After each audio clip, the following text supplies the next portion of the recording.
আসসালামু আলাইকুম সুপ্রিয় দর্শক, সকলে কেমন আছেন? আলহামদুলিল্লাহ, আমিও ভালো আছি। প্রতিদিনের মতো আসমা সিম্পল ব্লগ থেকে হাজির হয়ে গেলাম আপনাদেরকে ভালোবাসা, অভিনন্দন ও শুভেচ্ছা জানানোর জন্য। আমাকে আপনারা সাপোর্ট দিচ্ছেন, আমার পাশে থাকার জন্য আপনাদেরকে অসংখ্য ধন্যবাদ জানাচ্ছি। যে টেবিলে গুছানো খাবার দেখছেন, এই খাবারের পিছনে অনেক ইতিহাস থাকে, অনেক করুণ কাহিনীও থাকে। আমি যা রান্না করছি এটা দেখানোর মতো আজকের কিছুই না, শুধু আপনাদের সামনে হাজির হলাম গল্প করার জন্য, যেন আপনারা আপনাদের পরিবারের যে মা বোন যারা আছেন এদেরকে বুঝতে পারেন, মূল্যায়ন করতে পারেন। এই জন্য আমার রান্নাঘরটা আজকে খুব এলোমেলো আর নোংরা, কিন্তু তারপরও আমি ভিডিওটা আপনাদের সামনে নিয়ে আসলাম। শরীরটাও খারাপ, মনটাও ভালো নেই। তারপরে রান্নাঘরে ঢুকে দেখি যে চুলায় গ্যাস একদমই নেই। দিকে ডাল সিদ্ধ বসিয়ে দিয়েছিলাম ভর্তা খাবো বলে, কিন্তু চুলার আঁচ এতই কম যে পানিটা টানিনি বেশি, কিন্তু ডাল গলে গিয়েছে একদম। তাই স্টিলের হাঁড়িতে দেওয়ার কারণে ডালের নিচ থেকে যেহেতু গলে গিয়েছে, লেগে যাচ্ছে, পুড়ে গেলে তো গন্ধ হবে, খাওয়া যাবে না সে ডাল।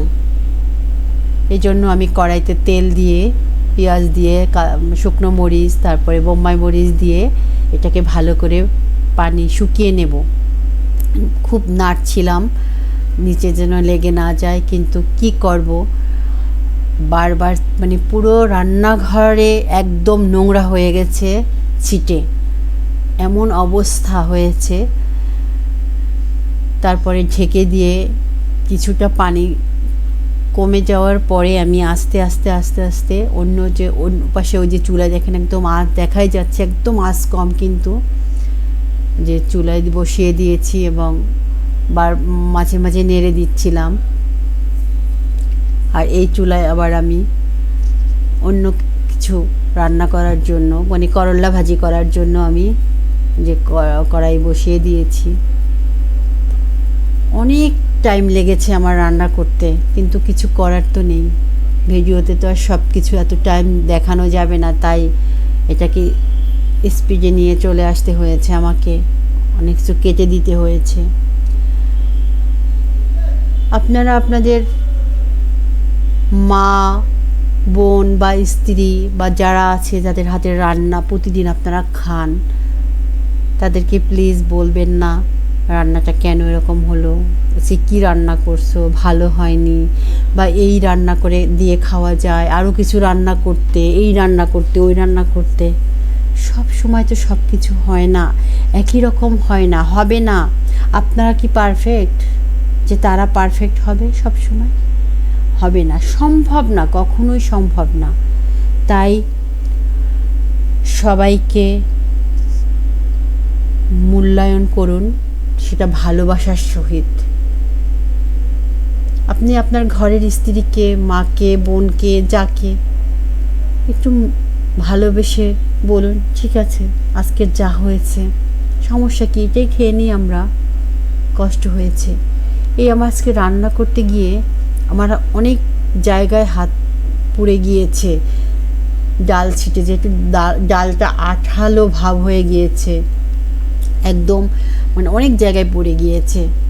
আমাদের কোনো কিছু কাটতে গিয়ে আমরা দেখা যায় যে হাতটা কেটে ফেলি, পুড়ে ফেলি অনেক সময়।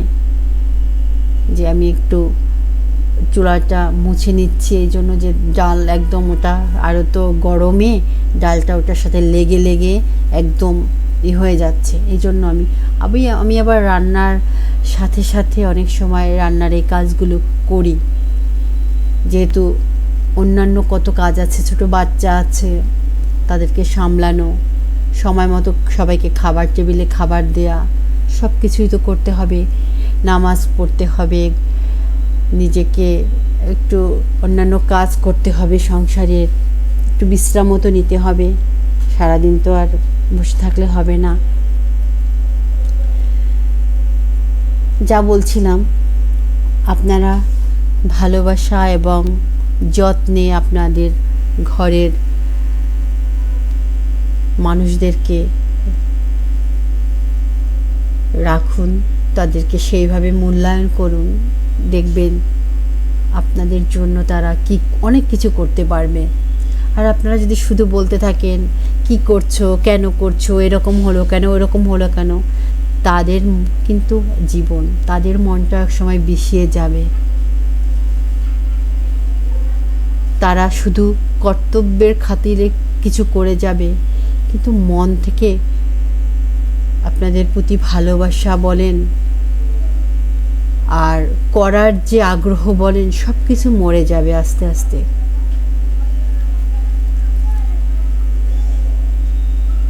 জীবনে সবাই সব কিছু সবসময় পারে না। সবাই যদি পারতো তাহলে সবাই সার্থক হতো, ব্যর্থতা থাকতো না।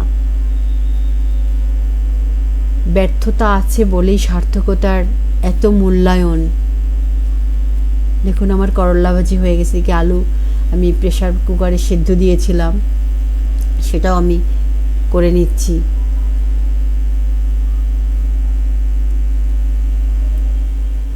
ভর্তা খেতে মজা, কিন্তু করতে অনেক সময় লাগে।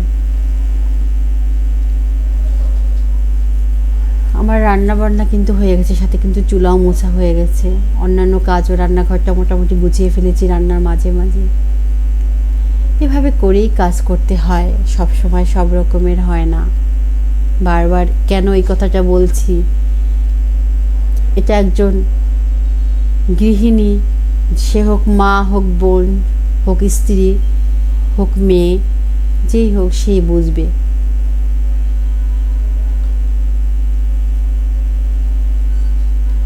রান্নায় মজা হয়, খুব মজা, অমুকের রান্না খুব মজা। এই মজার পিছনে তাদের কষ্টটাও অনেক থাকে, সাথে ভালোবাসা। ভালোবাসা না থাকলে এই কষ্ট সে করতো না, এটা কিন্তু বুঝতে হবে। একটু বুঝে নিয়েন। আজকালকার সন্তানরা বিশেষ করে মায়ের কষ্টটা মোটেই বোঝে না, বুঝতে চায় না, মূল্যায়নই করতে চায় না। তাই সন্তানদেরকে বলছি, মাকে মূল্যায়ন করো, মাকে ভালোবাসো, মাকে সহযোগিতা করো। হোক ছেলে হোক মেয়ে, তাতে কি হয়েছে? মাকে সহযোগিতা করো, দেখবে মার মন থেকে আরও কত কিছু করবে। সাথে তো দোয়া আছে, ভালোবাসা আরও বাড়বেই।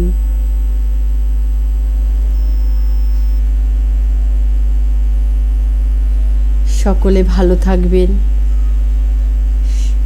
পরিবারের লোকজনদেরকে ভালোবেসে, তাদেরকে সম্মান করে।